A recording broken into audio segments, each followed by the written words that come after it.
అందరికీ నమస్కారం. Welcome back to Vamshibhavani. So ఇవాళ ఈ వీడియోలో మనం డిస్కస్ చేయబోతున్న టాపిక్ ఏంటి అంటే convective heat transfer.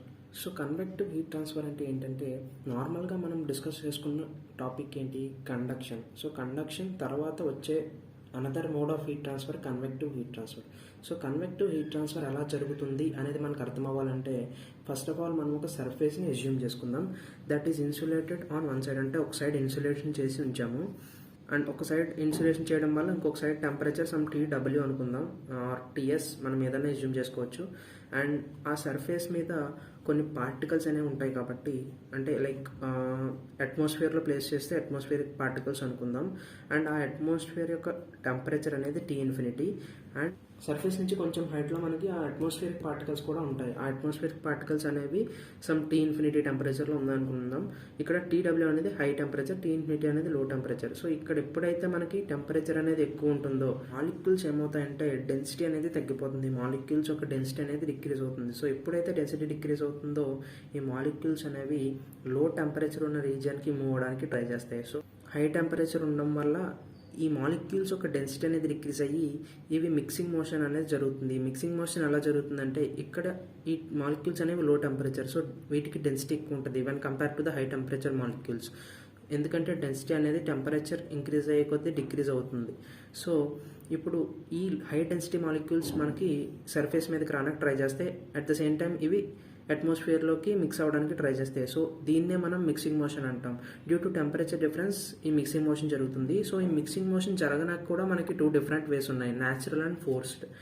Natural and forced ఇవి 2 types of convection. So natural convection అంటే ఏంటంటే నార్మల్గా మనకి ఇప్పుడు ఈ మిక్సింగ్ మోషన్ అనేది వాటంతట అవే మనం ఎటువంటి ఫోర్స్ అప్లై చేయకుండా వాటంతటా అవే మిక్సింగ్ మోషన్ అనేది క్రియేట్ చేసుకుంటే అది natural convection. At the same time forced convection అంటే ఏంటి, మనం ఎక్స్టర్నల్ ఫోర్స్ అప్లై చేసినప్పుడు మిక్సింగ్ మోషన్ అనేది జరిగిందంటే అది ఫోర్స్డ్ కన్వెక్షన్ అని అర్థం. సో ఇవి 2 different types of convective heat transfer. Convective heat transfer అంటే ఏం లేదండి, జస్ట్ ఏంటంటే ఆ ఉన్న మాలిక్యూల్స్ అనేవి హీట్ ట్రాన్స్ఫర్ ఎలా జరుగుతుంది అంటే మిక్సింగ్ మోషన్ వల్ల జరుగుతుంది. ఎందుకంటే డ్యూ టు డెన్సిటీ డిఫరెన్స్, అంటే టెంపరేచర్ డిఫరెన్స్ ఉండడం వల్ల ఆటోమేటిక్గా డెన్సిటీ అనేది వేరీ అవుతుంది. అట్ ద సేమ్ టైం ఆ డెన్సిటీ వేరీ అవ్వడం వల్ల మనకి మిక్సింగ్ మోషన్ అనేది క్రియేట్ అవుతుంది. సో అందులో మనకి 2 టైప్స్ ఉంటాయి, న్యాచురల్ అండ్ ఫోర్స్డ్. ఇది బేసిక్గా కన్వెక్షన్ అంటే. సో మనకి కన్వెక్షన్ టాపిక్లో ఇంపార్టెంట్ టాపిక్ ఏంటంటే బౌండరీ లేయర్ కాన్సెప్ట్. ఆ బౌండరీ లేయర్ కాన్సెప్ట్ మీకు నేను ఇప్పుడు ఎక్స్ప్లెయిన్ చేస్తాను. Boundary layer concept.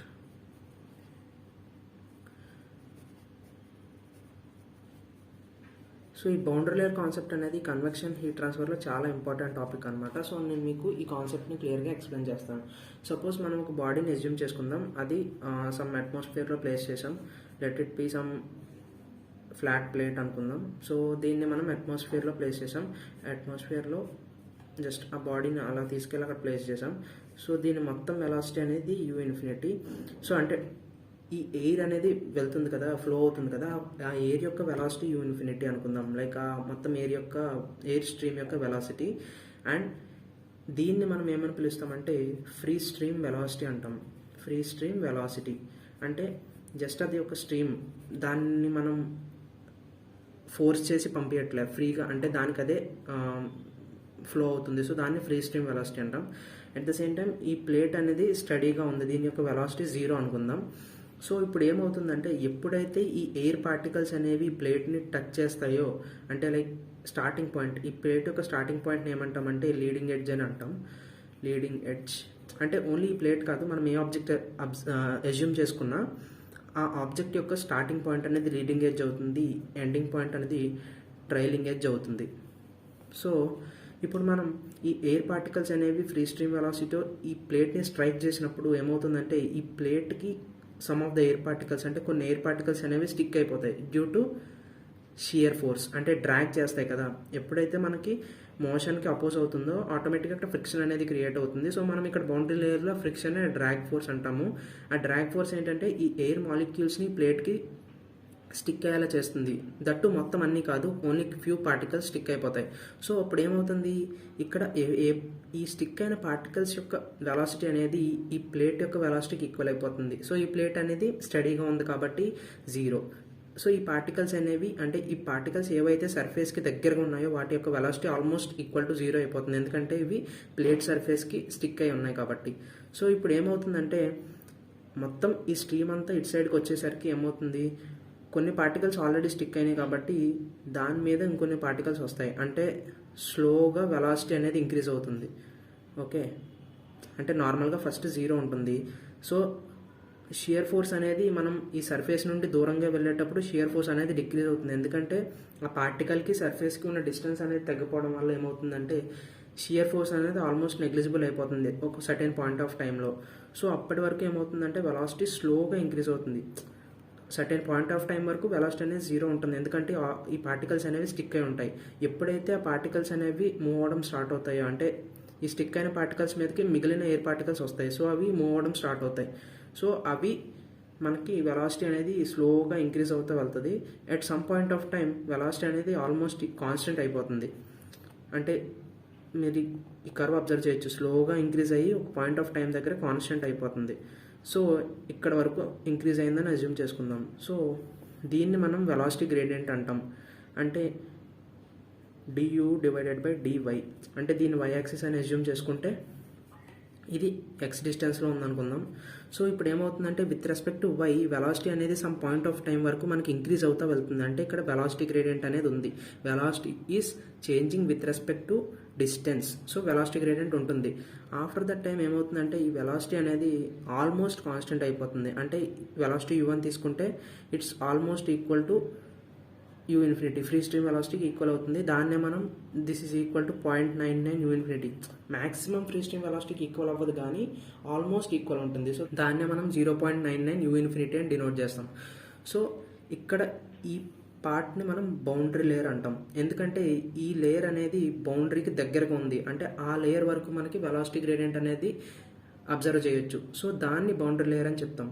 ఆ తర్వాత అయ్యేది వెలాసిటీ ప్రొఫైల్, అంటే ఇది మొత్తం వెలాసిటీ ప్రొఫైల్ అనమాట. సో మనం ఈ పాయింట్ అనేది తీసుకుంటే ఈ పాయింట్ దగ్గర నుంచి వెలాసిటీ అనేది ఎలా ఇంక్రీజ్ అవుతుందో చెప్పేదే వెలాసిటీ ప్రొఫైల్.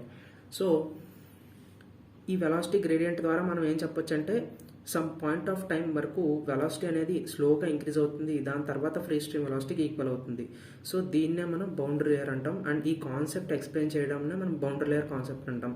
యాక్చువల్గా du బై dy మనం బౌండరీ లేయర్ థిక్నెస్ అని కూడా చెప్పొచ్చు, అంటే డెల్టా హెచ్తో డినోట్ చేస్తాం. సో ఇది ఏంటంటే ఇక్కడ నుంచి ఇక్కడ వరకు మనకు బౌండరీ లేయర్ అనేది ఉంది కాబట్టి దీన్ని మనం బౌండరీ లేయర్ థిక్నెస్ అని చెప్పొచ్చు. సో దీన్నే ఇంకొకలాగా ఏం పిలవచ్చు అంటే hydrodynamic boundary layer. Hydrodynamic boundary layer. So ఇది boundary layer concept. At the same time ఇంకొక కాన్సెప్ట్ ఏంటంటే థర్మల్ బౌండరీ లేయర్. సేమ్ ఈ వెలాసిటీ బౌండరీ లేయర్ ఎలా ఫామ్ అవుతుందో అలాగే మనకి థర్మల్ బౌండరీ లేయర్ అనేది కూడా ఫామ్ అవుతుంది. సో ఆ థర్మల్ బౌండరీ లేయర్ కూడా సేమ్ కాన్సెప్ట్, ఏమీ చేంజ్ ఉండదు. జస్ట్ ఏంటంటే మీకు ఇక్కడ du బై dy వచ్చే ప్లేస్లో dt డివైడెడ్ బై dy వస్తుంది. ఏంటి, ద టెంపరేచర్ అనేది ఏమవుతుంది with respect to distance change అవుతుంది. సో దాన్నే మనం థర్మల్ బౌండరీ లేయర్ అంటాం. సో థర్మల్ బౌండరీ లేయర్ కూడా సేమ్ ఫార్ములా dt, దీన్ని థర్మల్ బౌండరీ లేయర్ అంటాం. సో మనకి మెయిన్గా ఇంపార్టెంట్ ఏంటంటే బౌండరీ లేయర్ కాన్సెప్ట్లో hydrodynamic boundary layer and thermal boundary layer. Hydrodynamic boundary layer అంటే వెలాసిటీ వల్ల చేంజ్ అయ్యి ఆ థిక్నెస్ని, వెలాసిటీ వల్ల క్రియేట్ అయ్యే బౌండరీ లేయర్ని హైడ్రోడైనమిక్ బౌండరీ లేయర్ అంటాం. టెంపరేచర్ వల్ల క్రియేట్ అయ్యే బౌండరీ లేయర్ని థర్మల్ బౌండరీ లేయర్ అంటాం. సో ఇది మనకి డిఫరెన్స్ రెండింటికి. మనకి థర్మల్ బౌండరీ లేయర్లో ఏంటంటే u ఇన్ఫినిటీ ప్లస్లో T ఇన్ఫినిటీ వస్తుంది, అంటే ఈ స్ట్రీమ్ యొక్క టెంపరేచర్ T ఇన్ఫినిటీ అనుకుంటే నెక్స్ట్ ఎక్స్ప్లెనేషన్ అంతా సేమ్ ప్రాసెస్, జస్ట్ అక్కడ మనకి ఏంటంటే dt బై dy వస్తుంది, ఇక్కడ du బై dy వస్తుంది, అంతే డిఫరెన్స్. సో ఇది బౌండరీ లేయర్ కాన్సెప్ట్, మీ అందరికీ అర్థమైంది అనుకుంటున్నాను. సో ఇక్కడ మనకి బౌండరీ లేయర్లో వచ్చేసి 2 డిఫరెంట్ టైప్స్ ఆఫ్ ఫ్లోస్ ఉంటాయి, లామినార్ అండ్ టర్బులెంట్. లామినార్ ఏంటంటే వితౌట్ ఎనీ డిస్ట్రాక్షన్స్, అంటే ఫ్లో అనేది స్మూత్గా ఉంటుంది without any distractions. After some time ఈ ఫ్లో ఏమవుతుందంటే టర్బులెంట్ కింద చేంజ్ అవుతుంది. సో ఇప్పుడు ఏంటంటే convective heat transfer problem solve చేయడానికి మనకి కొన్ని కాన్స్టెంట్స్ ఉంటాయి. ఆ కాన్స్టెంట్స్ అనేవి నేను మీకు ఇప్పుడు చెప్తాను. సో ఈ లామినార్ అండ్ టర్బులెంట్ అనేది ఎలాగ మనం డిఫరెన్షియేట్ చేస్తామంటే, సపోజ్ వాడు ఒక ప్రాబ్లంలో మనకి సమ్ వాల్యూస్ ఫైండ్ చేయమన్నాడు, అది లామినారా టర్బులెంటా తెలుసుకోవాలనుకో అంటే మనం దానికి రెనాల్డ్స్ నెంబర్ అనేది యూజ్ చేస్తాం. సో రెనాల్డ్స్ నెంబర్ అనేది దానికి ఫార్ములా ఏంటంటే u infinity into x divided by nu. ఈ న్యూ అంటే ఏంటంటే కైనమాటిక్ విస్కాసిటీ. మ్యాక్సిమం ఈ న్యూ వాల్యూ మనకి డేటా బుక్లో అవైలబుల్గా ఉంటుంది. Kinematic viscosity. So Reynolds number యొక్క formula u infinity into x. U infinity అంటే ఏంటి? Free stream velocity. ఎక్స్ అంటే ఏంటంటే ఈ బౌండరీ లేయర్ నుండి, అంటే ఈ వాల్యూ, ఈ బౌండరీ లేయర్ మనం ఏ పాయింట్ దగ్గర అనేది లామినారా టర్బులెంటా ఫైండ్ చేయాలనుకుంటున్నామో ఆ వాల్యూ ఎక్స్ అవుతుంది. కైనమాటిక్ విస్కాసిటీ అంటే వాడు ఇచ్చిన టెంపరేచర్ దగ్గర మనం ఆ యొక్క మెటీరియల్, అంటే suppose they have set some air, dry air, water, fluid ఇస్తారు కదా మనకి. ఆ ఫ్లూయిడ్కి వాళ్ళు ఇచ్చిన పర్టికులర్ టెంపరేచర్ దగ్గర కైనమాటిక్ విస్కాసిటీ మనం ఫైండ్ చేసుకోవాలి. సో కైనమాటిక్ విస్కాసిటీ ఇవన్నీ సబ్స్టిట్యూట్ చేస్తే మనకి రెనాల్డ్స్ నెంబర్ వస్తుంది. ఆ రెనాల్డ్స్ నెంబర్ని మనం ఒక వాల్యూ, అంటే depending on natural or forced convection, ఆ రెనాల్డ్స్ నెంబర్ అనేది సర్టెన్ రేంజ్లో లామినార్ అవుతుంది, సర్టెన్ రేంజ్లో టర్బులెంట్ అవుతుంది. మీకు అది ఏ రేంజ్లో ఏంటి అనేది నేను ప్రాబ్లమ్స్ చెప్పినప్పుడు చెప్తాను. ఇప్పుడు మనకు అది అవసరం ఉండదు. జస్ట్ మనకి కన్వెక్షన్ సాల్వ్ చేయాలంటే కావాల్సిన కాన్స్టెంట్స్ అనేవి కొన్ని ఉంటాయి. ఆ కాన్స్టెంట్స్ ఏంటో మీకు చెప్తున్నా. రెనాల్డ్స్ నెంబర్ ఒకటి. నెక్స్ట్ ఇంకొకటి వచ్చేసి ప్రాండిల్ నెంబర్. ప్రాండిల్ నెంబర్ ఏంటంటే ఇది కూడా ఒక కాన్స్టెంట్. అంటే కన్వెక్షన్ హీట్ ట్రాన్స్ఫర్లో కొన్ని కాన్స్టెంట్స్ ఉంటాయి. మీకు ఆల్రెడీ నేను బయాట్ నెంబర్ అవి చెప్పాను కదా, సేమ్ అలాగే ఇందులో కూడా కొన్ని కాన్స్టెంట్స్ ఉంటాయి. సో కాన్స్టెంట్ ఏంటంటే ప్రాండిల్ నెంబర్ యొక్క ఫార్ములా వచ్చేసి CP into mu divided by k. K అంటే థర్మల్ కండక్టివిటీ, సిపి అనేది స్పెసిఫిక్ హీట్, మ్యూ అంటే ఏంటి అబ్సల్యూట్ విస్కాసిటీ. సో ఈ వాల్యూస్ అని, అంటే మ్యాక్సిమం ప్రాండిల్ నెంబర్ అనేది ఆ టెంపరేచర్ దగ్గర మనం డేటా బుక్ నుంచి తీసుకోవాలి. దీన్ని ఫైండ్ చేయమని అంటూ ఎటువంటి ప్రాబ్లమ్స్ మనకి రావు. ఎందుకంటే ప్రాండిల్ నెంబర్ అనేది కాన్స్టెంట్, దానికి ఒక్కొక్క టెంపరేచర్ దగ్గర ఒక్కొక్క వాల్యూ ఉంటుంది. సో మ్యాక్సిమం మనకి వాళ్ళు ప్రాండిల్ నెంబర్ ప్రొవైడ్ చేసేస్తారు డేటాలో. లేదంటే వాళ్ళు ఒకవేళ ప్రొవైడ్ చేయకపోతే ఆ ఫ్లూయిడ్ అనేది ఏ టెంపరేచర్ ఉందో మెన్షన్ చేస్తారు. ఆ టెంపరేచర్ దగ్గర మనం ప్రాండిల్ నెంబర్ని డేటా బుక్లో నుంచి తీసుకోవాలి. గేట్ ప్రాబ్లమ్స్లో అయితే మ్యాక్సిమం డేటా అంతా వాళ్ళు ప్రొవైడ్ చేస్తారు కాబట్టి ప్రాండిల్ నెంబర్ గురించి మీరు ఏమీ భయపడవసరం లేదు. సో ఇది బేసిక్గా కన్వెక్షన్ యొక్క ఇంట్రడక్షన్. సో నేను మీకు నెక్స్ట్ వీడియోలో ప్రాబ్లమ్స్ డిస్కస్ చేస్తాను. Thank you very much. జై హింద్, జై భారత్.